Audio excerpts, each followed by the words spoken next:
supplies air to your BCD inflator, and your SPG, submersible pressure gauge, tells you how much air you have. An SPG may be separate or part of your dive computer, and it may be on a hose or use a transmitter that sends air supply information to your dive computer.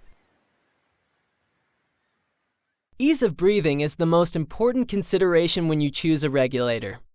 Modern regulators meet the requirements for recreational diving, but the higher-end models usually breathe the easiest. You'll choose between the yoke system or the DIN system. Many divers choose DIN with yoke system adapters. You can adjust many higher-end regulators to keep the breathing optimal. Some have pre-dive switches that avoid accidental air release when it's not in your mouth. Besides the popular second stage on a longer hose as your alternate air source, you may opt for an alternate inflator regulator, which combines a second stage with your BCD inflator. Some divers carry independent pony bottles, which would allow them to handle an air supply problem without buddy assistance. Preparing your regulator requires attaching these components to the appropriate ports, which you should leave to a scuba professional. Regulators are robust and reliable, but have a couple of maintenance considerations. When rinsing, keep the first stage dust cap in place or leave it attached to a cylinder so water doesn't enter the air inlet. Don't press the purge button when rinsing the second stage with fresh water, because doing so could let water flow backward into it. Regulators require professional overhauls every 1 to 2 years. Have your dive center do this as required by the manufacturer. Scuba regulators are surprisingly simple.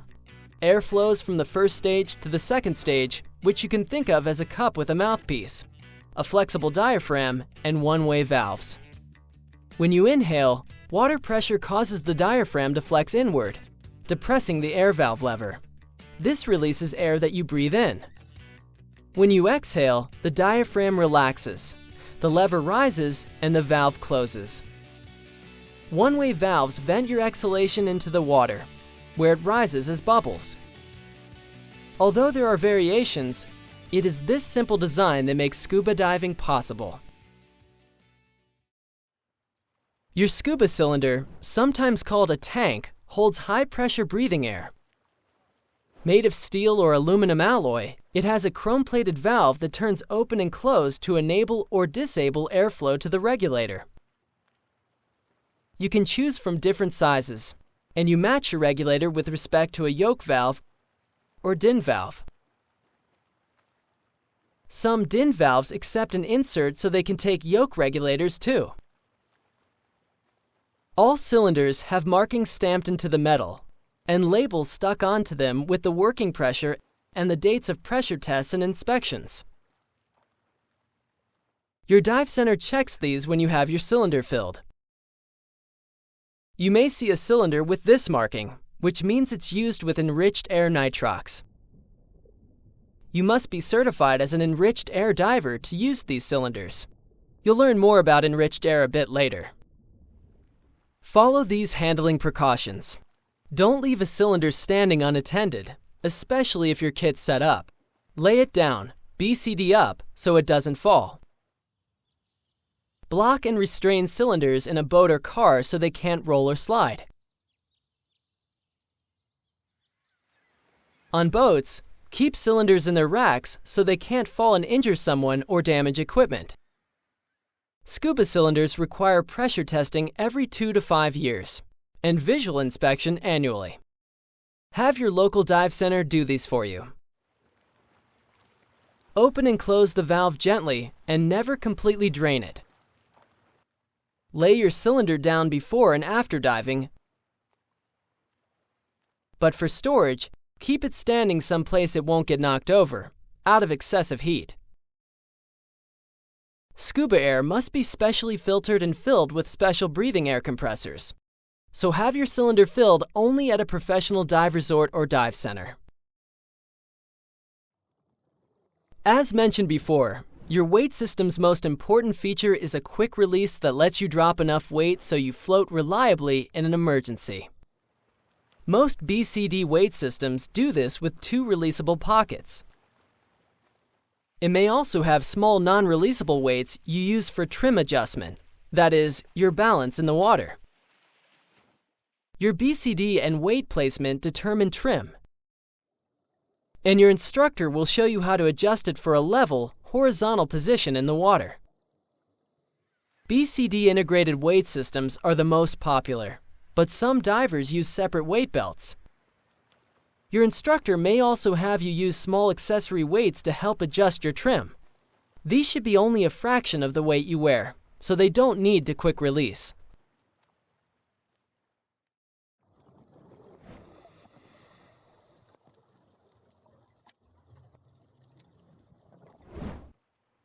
Let's go over the skills you'll be learning as a diver. You'll practice many or all of these during your first confined water dive. The previews you see here show you the basics that apply to most equipment and divers. But there are many ways to accomplish most skills, so your instructor may show you a different method as appropriate for you and your gear. The first skill is setting up your kit. Start by inspecting everything for wear or damage. If you have a new BCD, wet it or at least the cylinder band. This helps it stay adjusted. Slide the BCD onto the cylinder with the valve opening facing the BCD to about this height. You can adjust it later to suit your preference. Tighten and then lock the cylinder band. These vary, so get your instructor to help if necessary.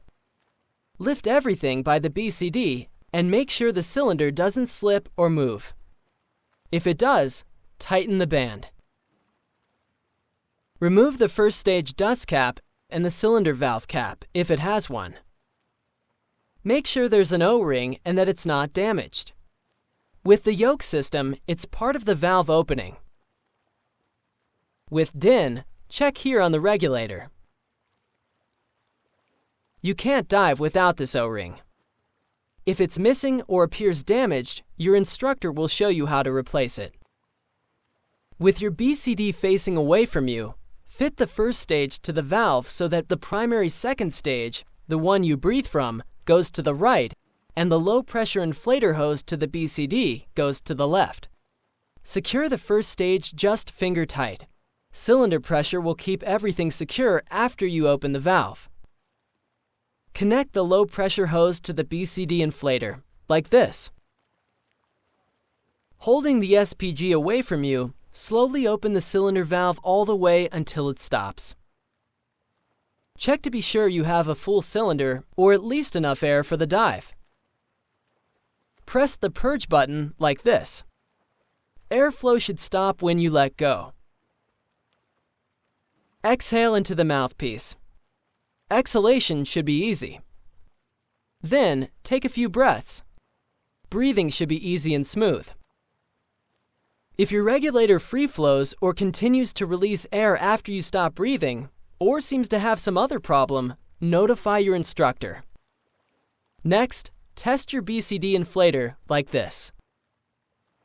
Secure your SPG and alternate air source so neither will protrude or dangle underwater. Your SPG usually comes under your left arm and an alternate second stage under your right. Attach your alternate with a quick release so that it's in this triangle area when you're wearing your gear. This keeps it out of the way, yet visible and quickly accessible if it's needed. Check that you've reconnected shoulder release buckles and loosen the waist strap. If you won't be diving for a while, say an hour or more, close the valve and depressurize the regulator by pressing the purge button. This saves your air if there's a leak you didn't notice. Depressurizing also reduces the chance of you accidentally getting into the water with the valve closed. Loosen any straps you can tighten after you put your rig on so it's easier to get into. Secure your kit so it can't fall or lay it down. On your first confined water dive, you may gear up in shallow water. But often, you kit up seated out of the water, like this. or standing, like this. Let's go over the steps. Before getting into your kit or exposure suit, get everything else ready. Defog your mask, then adjust it, your fins, and snorkel as necessary. Your scuba kit should be fully assembled and ready to go, like you just learned. To avoid overheating when it's hot, put on your exposure suit last, just before getting into your scuba kit. Wetsuits fit snugly and take some effort. The order depends on the type. With this common style, start with the bottoms, followed by the boots, hood if you're wearing one, and jacket. Your instructor will show you the right order for your suit. Dry suits are single pieces and differ in how you put them on. If you're using one in this course, your instructor will show you how to get into yours. You can put on wrist-mounted instruments now, though some divers wait until they're in their scuba kits. If you're using a weight belt, that goes on next. Wear it so it has the standardized right-hand release. If your BCD has a crotch strap, which is not common in recreational diving, your weight belt goes on after you have your scuba kit on. This is necessary so the crotch strap doesn't trap the belt and make it hard to drop in an emergency. If possible, it's best to get into your kit seated. But sometimes buddies have to hold their rigs for each other. Dive gear is moderately heavy, so use proper lifting whenever you move it. This means bend at the knees and lift by standing. Keep your back straight with its normal curve, like this.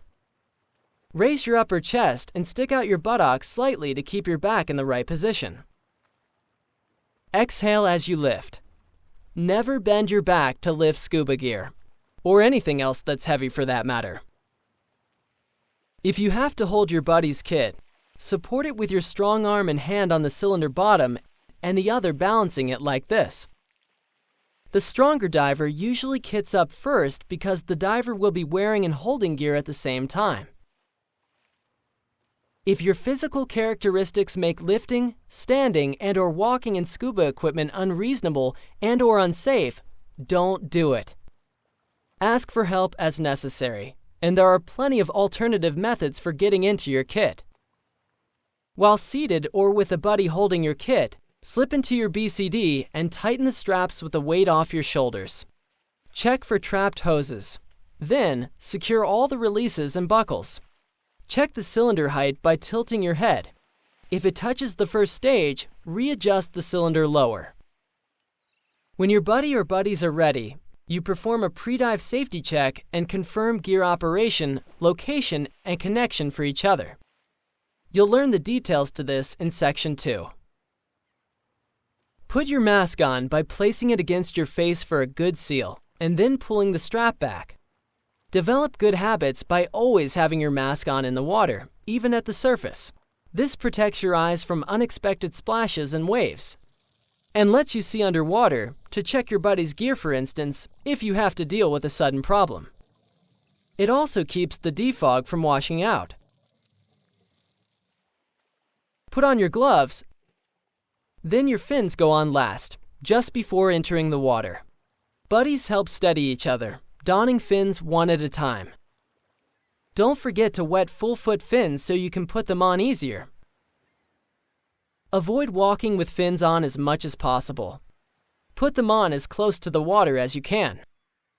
If you must walk while wearing them, be cautious and walk backwards so you don't trip over the blade. Sometimes you put your fins on after you enter the water, like when training in a pool. At this point, you're ready to get in, using one of several possible entry techniques you'll learn during the course.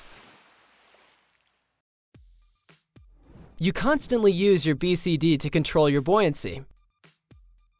Before entering, partially inflate it so you will float, say about 1/3. Inflate using short bursts, like this.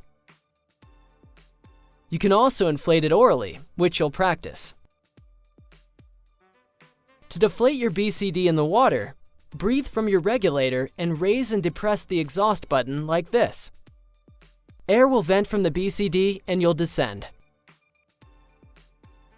During the course, you practice using your BCD until you can stay neutrally buoyant, like being weightless, whenever you want. Release and add air in small amounts so you avoid accidental rapid descents and ascents. For the first dive, you'll use your BCD primarily at the surface.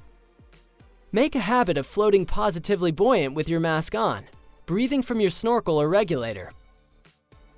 Inflate your BCD before entering the water, and inflate it first thing when you come up from a dive. If you have a problem at the surface, immediately make yourself buoyant. Inflate your BCD. Later, you'll also learn to drop your weight so you're buoyant. When everything's set, your instructor will have you go underwater using scuba. Your first breaths underwater are exhilarating. Breathing underwater is one of the unique experiences that makes diving special. Enjoy the moment. Breathe slowly, deeply, and don't hold your breath. Chances are, you'll never forget your first breath underwater.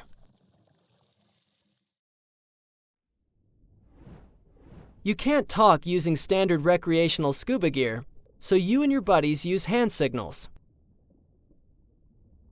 Here are some widely accepted signals, but you may learn some regional ones as well as make some up with your buddies for the circumstances. Okay or okay. Stop. Go up or end the dive. Something's wrong. Which way? Boat. Ears not clearing. Come here. Watch me. Get with your buddy. Hold hands. You lead, I'll follow. Down or descend. Low on air. Out of air. Share air. Slow down or calm down. Breathe.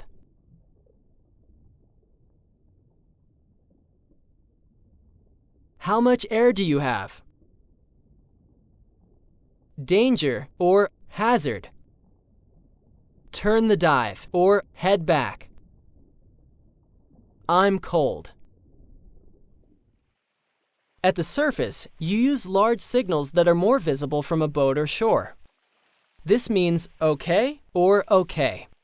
If you can only use one hand, it's like this.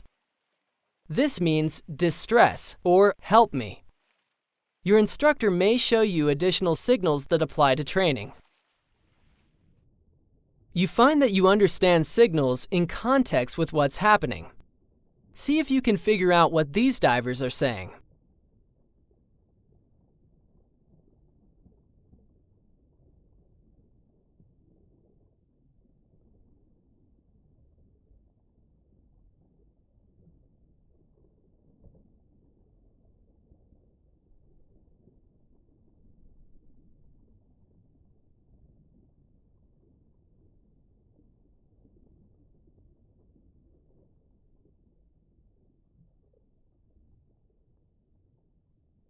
You should have recognized that the trailing diver was having trouble keeping up.